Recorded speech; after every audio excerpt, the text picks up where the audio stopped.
Gracias por seguir en sintonía de 100% Noticias, el canal. En esta oportunidad vamos a conversar sobre tips tributarios. Ya está con nosotros don Manuel Carcache, director de CETAE, que viene cada semana para darnos instrucciones, para darnos a conocer los alcances de nuestra legislación tributaria muy amplia y que a veces desconocemos puntos muy importantes que tienen que ver con nuestro desempeño como ciudadanos, ya nuestras obligaciones como ciudadanos, y por eso tenemos que estar muy, pero muy informados.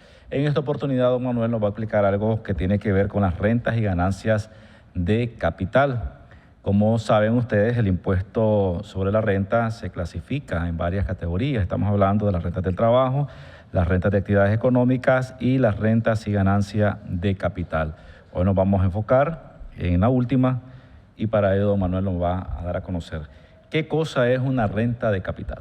Bueno, para iniciar, es importante reafirmar lo que mencionabas, que la ley de concertación es la que crea los distintos regímenes o las distintas categorías del impuesto sobre la renta. Dentro de la última categoría tenemos las rentas y ganancias de capital. Recordemos que la ley adoptó el sistema cedular en lo que es el impuesto sobre la renta, es decir, todo contribuyente paga de acuerdo a cada renta que obtiene. Si tienes renta del trabajo, tributas por ella. Si tienes renta de capital, tributas por ella. Por cada renta que vos tenés que tributar. Ese es el sistema cedular. En ese sentido, la ley crea lo que es las rentas y ganancias de capital. Es un régimen tributario para todas aquellas personas que tienen bienes muebles e inmuebles, que ya sea lo enajenen o lo exploten.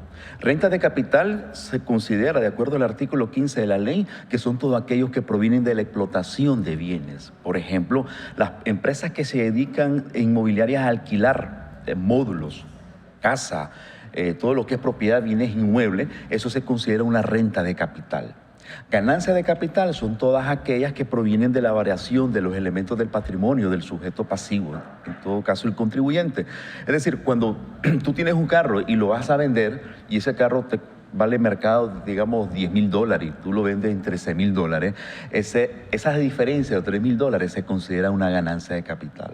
Para que se perfeccione la ganancia de capital debe haber una enajenación o una ganancia. En caso contrario, puede ser una enajenación y una pérdida de capital, porque te puede costar $10,000, pero el mercado solo te da 7. Entonces tenés una pérdida de capital. Esto es lo que la ley regula, estos dos orígenes de renta, y los incluye en un sistema de régimen de retenciones definitivas. Ellas tributan por medio de retenciones definitivas. ¿Y qué son las retenciones definitivas? Son aquellas que con el pago satisfacen la obligación tributaria. No necesitan declarar, no necesitan presentar ningún documento a la renta, sino que la persona que te efectúa la retención definitiva es la obligada a enterar ese dinero. Entonces, por tu parte, satisfaciste tu obligación tributaria y ya no tienes que hacer más nada, en el caso de una persona natural. En el caso de estas retenciones, tenemos un régimen que andan las alícuotas entre el 10 hasta el 17%, de acuerdo a cada elementos de la renta de capital que vayas a explotar. Por ejemplo, de acuerdo al valor. Sí. Por ejemplo, en las alícuotas, creo que tenemos una lámina ahí, si nos hacen el favor para... Ahí está. La lámina, ahí está, correcto. Entonces, mira bien, tenemos el 10% para residentes y no residentes en renta y ganancia de capital. Esa es la retención definitiva. Si tú no tienes inscrito ninguna obligación tributaria y tienes una casita y la alquilas, solo vives de eso, entonces te retienen el 10%. ¿verdad? Si usted está inscrito como contribuyente ante la administración tributaria, te deben de retener el 2%, que es una retención a cuenta del pago. Luego tenemos... A ver, del 2% y no del 10%. Sí, ¿Por lo qué? que pasa es que cuando usted tiene una actividad económica inscrita como contribuyente, que te dedicas a alquilar módulos, por ejemplo, esa es tu actividad. Entonces, te retienen el 2% por el pago que te efectúan, no es el 10%, porque estás tributando por medio de anticipos de la renta y estás inscrito. Estas retenciones definitivas por lo general vienen a alcanzar a todas aquellas personas que no están inscritas y que realizan este tipo de actos. Por eso te exponía que cuando tú tienes una casa y no estás inscrito y vives de eso, entonces la empresa debe retenerte el 10%. Un vacío que hay aquí es que cuando las personas no son agentes retenedores y se da el trato entre dos particulares, se nos va ese recurso, porque no haya retención que aplicar. ¿No? Pero aquí hay infinidad de esos casos. En Nicaragua es muy común el trato de particulares. Exactamente. Hay mucha renta de casas que no se declaran. Exactamente, y ese es un esfuerzo. Es una actividad secreto a voces, Juan. Claro, pero es algo que deberíamos de buscar cómo coordinar, ¿verdad?, con las instituciones, de cómo alcanzar este tipo de renta que se nos está fugando, ¿ves? Y tan necesario para nuestro país, en nuestro presupuesto. Entonces, organizar todo esto y quizás inclusive crear un régimen solamente de sujetos retenedores, para que solo es cuestión de retener y enterar, eso es todo. Yo conozco casos, don Manuel, de que gente que se va a los Estados Unidos, viene a Nicaragua, construyen 2, 3 casas y bien por ellos, ¿verdad? Porque están aumentando su inversión, su patrimonio en el país, pero dándome cuenta, ellos para renta. Y viven de eso, después ya se vienen para acá, ya se instalan en Nicaragua, ya viven de su renta en Estados Unidos, viven de su pensión en Estados Unidos y viven de su renta de las 3 viviendas. O sea, y tal vez hay muchos casos así. Sí, pero una actividad bastante común. Déjame recordarte algo de que por ley la administración tributaria es la obligada a realizar y a ejercer esos controles por medio de sus procesos fiscalizadores. Y hay sin número de información exógena que tiene la administración tributaria que perfectamente puede seguir, ¿verdad?, a este tipo de contribuyentes, potenciales contribuyentes, para inscribirlo y ya. Pero me imagino que, no sé por qué. Llenaríamos el déficit. Bajaría totalmente los 5.000 millones de Córdoba. Entonces tenemos en las otras alícuotas... Después del 10%, decíamos... Después del 10% tenemos el 15% para no residentes en rentas de capital y el 17% para operaciones con paraísos fiscales. Paraísos fiscales son aquellos territorios que tienen alícuotas inferiores a las nuestras. De acuerdo a la ley, él era el Ministerio de Hacienda y Crédito Público que le tocaba sacar la lista de los países que considera el Estado nicaragüense paraísos fiscales. Después de 3 meses aprobada la ley, pero hasta ahora no sabemos quiénes son los que el Estado considera paraísos fiscales. Solamente tenemos la lista que está en la OCDEC o de la que regula algunos paraísos fiscales. Bueno, pero esa actividad está presente en Nicaragua. ¿Cuál? La de los paraísos fiscales. No, es que no tenemos una lista oficial de que nuestro Estado nicaragüense considere algunos países paraísos fiscales.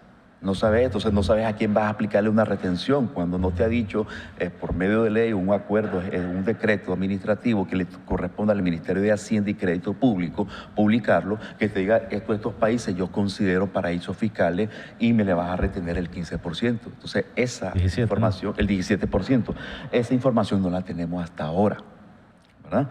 Yeah. Entonces, y luego tenemos que los bienes inscritos, o sea, los bienes muebles e inmuebles sujetos a inscripciones a un registro público, al registro público mercantil, estará dentro de las cuotas de la lámina 2, creo que está la tarifa progresiva. Ahí este es el caso de... Para inscribir en el registro público mercantil. Estas retenciones son a cuentas del IR. Son a cuenta del IR. Y aquí hay una situación... Estamos hablando de vivienda, de vehículos, todo tipo de bienes. Todo tipo de bienes, muebles e inmuebles, que estén sujetos a inscripción. Debes de pagar ese tipo de alícuotas de acuerdo al monto. Esos son montos en dólares que de acuerdo de 0,1 hasta 50,000 pagas el 1%.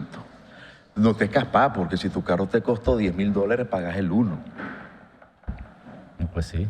Así, entonces, ahora te voy a ilustrar cómo se determinan las bases imponibles en la renta de capital.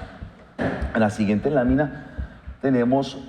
Yo pensaba que era arriba de 50,000, que será una oportunidad desde cero. Ah, es cierto. Desde 0,1. Desde 0 a $50,000 Se graba el 1%. El 1%. Perfecto. Ahora mira cómo se liquida la base imponible de la renta de capital inmobiliaria. Para la persona que alquila un bien y no está inscrita, y yo soy agente retenedor, yo soy una empresa y le alquilo una bodega, por ejemplo, y entonces yo le pago 10.000 a él.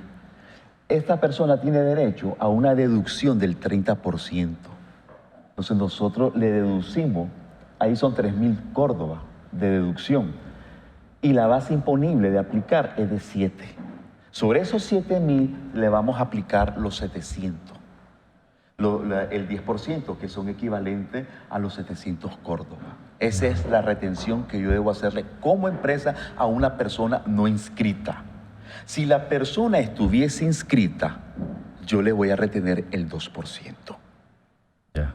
Le voy a retener el 2%. Ahora, voy a mostrarte cómo se liquida la base de la renta de capital mobiliaria. En un caso, Ese 30% es por ley, ¿verdad? es por ley. Tenés derecho a una deducción. Vos no te has inscrito en la DGI, perfecto, pero te voy a retener el 10%, pero tenés derecho a una deducción del 30%. Ya. Para la renta de capital mobiliaria, que es el caso de la siguiente lámina, que se refiere a los dividendos, la ley te dice que tenés derecho ahora a una deducción del 50%, de deducción permisible por la ley. Sube. No, deducción. A ver. Es una deducción que tienes. Así. ¿Verdad? Si usted observa, como socio de la empresa te pagan 10.000 Córdoba, te deducen 5.000 y pagas el 10% sobre la base imponible de los 5.000. Aquí siempre ha habido una gran confusión en la cuestión de la retención a los dividendos y es importante aclararla. Los dividendos, la retención marginal es del 10% aplicando esta deducción. No es el 10% sobre el valor total, porque muchos piensan que es sobre el valor total de los 10.000 que hay que retenerle el 10% a los dividendos. Salvo en los casos de la repartición de excedentes de los asociados cooperados, que sus participaciones no están representadas por un derecho real o por una acción. Igualmente en las compañías limitadas, que las compañías limitadas igualmente no emiten acciones. Los beneficios de las compañías limitadas y los excedentes de los asociados en cooperativa, la retención es del 10% sobre el pago del valor total, sin permitirse ninguna deducción, como en el caso de los dividendos de los socios. ¿Por qué se le debe retener el 10 a los dividendos de los socios? Porque las acciones son consideradas, son muebles. De acuerdo a la ley de título de valores, se consideran cosas muebles. Entonces se le aplica el 10% y se le reconoce la deducción del 50%. Vale la pena también señalar de que cuando una entidad tiene rentas de capital y ganancias de capital y rentas de actividades económicas, y estas dos rentas de las que estamos conversando hoy superan el 40% de la renta de actividades económicas, se deben de integrar todas y declararse en su conjunto. Es decir, si yo tengo una renta de actividades económicas por 100 Córdoba y una renta de capital de 30 y una ganancia de capital de 15, las dos últimas, sacando la relación entre la renta de actividades económicas, equivale a un 45%. Entonces las tengo que integrar, porque la ley dice que cuando superen el 40%, las debo de integrar con mi renta de actividades económicas. Y debo de reconocerme las retenciones que me hayan efectuado por retenciones definitivas. Igualmente, el artículo 41 del reglamento establece de que las deducciones que te demostré que se liquidan al determinar la base imponible son reconocidas para determinar la base imponible al final del impuesto sobre la renta. Ahora, hay situaciones atípicas que se dan dentro de la ganancia de capital. Por ejemplo, cuando dos personas realizan actos de enajenaciones de bienes entre sí, como hablábamos inicialmente, ellas no se retienen. Oficialmente no se retienen. ¿Qué es lo que hacen? Que la compradora le imputa el pago de la retención de acuerdo a la tarifa progresiva al vendedor. Y con ese pago que él imputa, él va, inscribe sus bienes y paga la retención de acuerdo a la tarifa progresiva. Por eso es correcto. No es correcto al tenor de la ley. Y ahí donde vamos siempre al problema del vacío. Como tú decías, tantos negocios particulares que se dan dentro de los particulares que se nos escapa esa retención. Ahora, te voy a poner el ejemplo de una empresa, de una entidad jurídica que le compra a una persona natural sin tener actividades económicas inscritas. Aquí cambia. Como yo soy agente retenedor, cuando yo le compro un bien inmueble a alguien y soy empresa, debo retenerle el 10% como ganancia de capital a esa persona y enterarla a la administración tributaria. Luego, la entidad, al momento de inscribir su propiedad, debe de pagar por la transmisión de bienes de acuerdo a la tarifa progresiva. Así lo establece la parte infine del artículo 87 de la ley, que ese pago es a cuenta del IR que va a ser la empresa de sus bienes. Pero ¿qué ocurre en la práctica? Y aún con empresas jurídicas que siempre le siguen trasladando la retención del 1 o al 4% de acuerdo a la tarifa progresiva que establece el artículo 87 de la ley.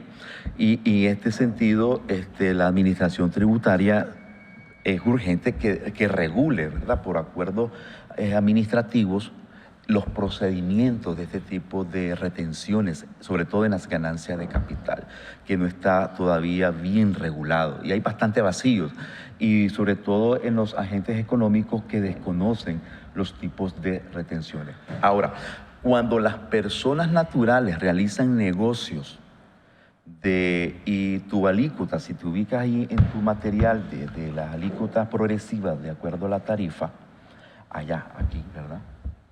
Aquí, estas personas no están, las personas que realizan negocios en la compra de bienes, muebles, inmuebles, la ley establece que tienen 30 días para presentar su declaración. Cuando a ti no te retienen y vendiste un bien inmueble, la ley te da 30 días para presentar tu declaración. ¿De lo contrario? De lo contrario, vas a ser sujeto de todas las sanciones que establece el Código Tributario. Pero ¿quién es ese que se va a ir a entregar voluntario?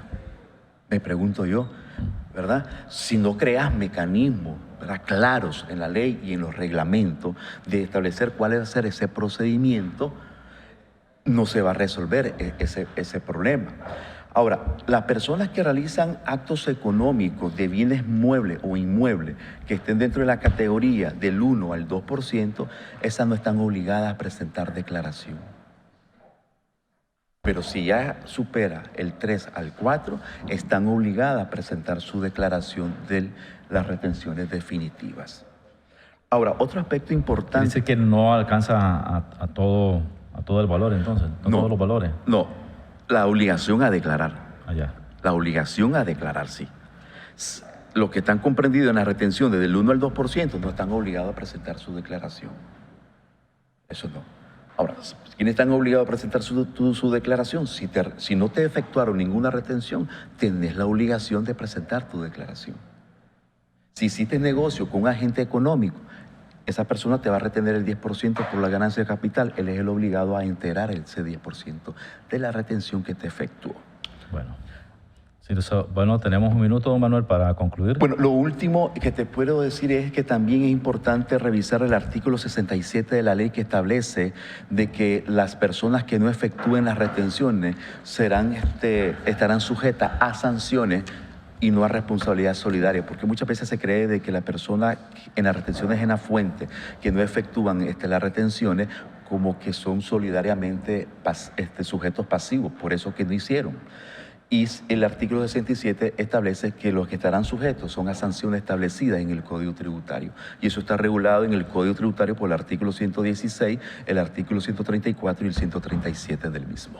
Muchísimas gracias, don Manuel Carcache, por esta valiosa información con respecto a los alcances de nuestra legislación tributaria referente a las rentas y ganancias de capital. Ojalá que esta información les sea de mucha utilidad.